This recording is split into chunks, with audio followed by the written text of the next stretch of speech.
Good evening. My name is Taylor Carter, and this is my last year at Thomas Nelson, and my major is social science. Today's speech will be the negative and positive impacts that technology has on the world, especially social media. Some of the main points I'll be talking about is suicide, depression, anxiety, unhealthy sleeping patterns, unrealistic expectations. So my first point will be suicide. Cyberbullying has been around since social media has came about. Twitter, Instagram, Facebook, all of that is an outlet and just helps cyberbullying. And although I do not know the statistics on how many people commit suicide due to social media and bullying, it's a lot. You see on news nowadays, 14-year-old girl commits suicide because of cyberbullying, or, it's very sad. So I think social media shouldn't really be a thing, but it is, and it's never going to go away because the industries make too much money to just throw them away. You have unrealistic expectations. For example, when you log on to Instagram, you see your favorite supermodel posing in a bikini, and you sit there and you just think, why can't I look like that? And it brings a lot of girls' self-esteem down. That's why you have girls who are like, you have 6-year-olds and 7-year-olds learning how to do makeup and trying to become beauty gurus just because they see, Kylie Jenner, Kim Kardashian. You see all these people who are just beauty gurus and just look amazing, and in reality, nobody looks like that. You have Facetune, you have all these apps that you can just enhance your beauty. So that's another downside to social media, unrealistic expectations. Also, for example, when I had social media, I don't have social media anymore besides Facebook, and I'll get to that in a second. When you log on to, let's say, Facebook, and you see a picture of your friends who are, let's say, in California on vacation, and they're at the beach, I don't think that's very realistic, because one weekend you can't just say, oh, you know what? Let's go to Florida to go to the beach. You can't do that. You have to plan, you have to make sure everyone has the time off, the money. It makes me depressed when I used to have social media and I used to see all my friends who are in Florida, are in California, are in Ohio. It's just like, why can't that be me? Well, that's because I have school, job, just real life. With those, I have this one picture. And if you guys can see, this picture is a group of friends at a dining room table, and they are literally all on their phones.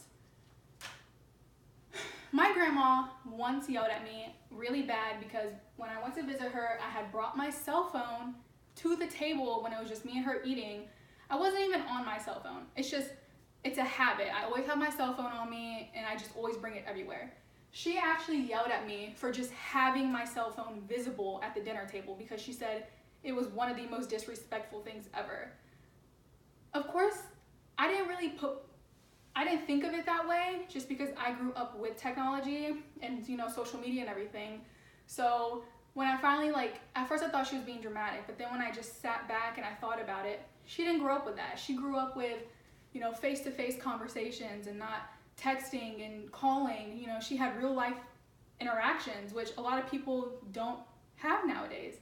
And I suffer from that. When it comes to me meeting new people and trying to talk, I can't talk to people like that. I'm better just texting because I'm better at expressing myself over text messages and calling and stuff. But when it comes to face-to-face, when I'm actually looking at that person, it's like I leave my body and it's just a skeleton.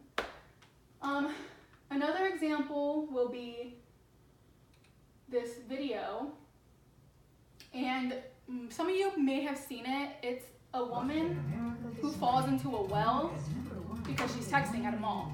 So get ready to feel a little guilty for laughing on this one. Here's our latest and greatest evidence that no one should attempt to walk and text at the same time. Well, this girl right here, she's walking, she's texting, and goes whoop, straight into the fountain. It all went down recently at a mall. The best part, Okay, so So if you couldn't see the video very clear, the lady is right here and she's actually still in the fountain. And she was just looking at her phone, walking, not paying any attention to her surroundings.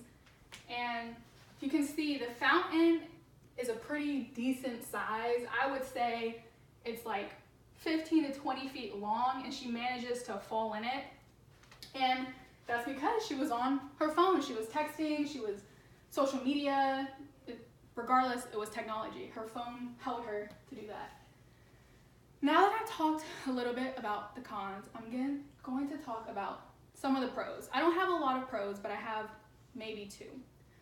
One of the pros is, yes, social media allows you to speak to your family and friends who do not live in the same state as you or even city.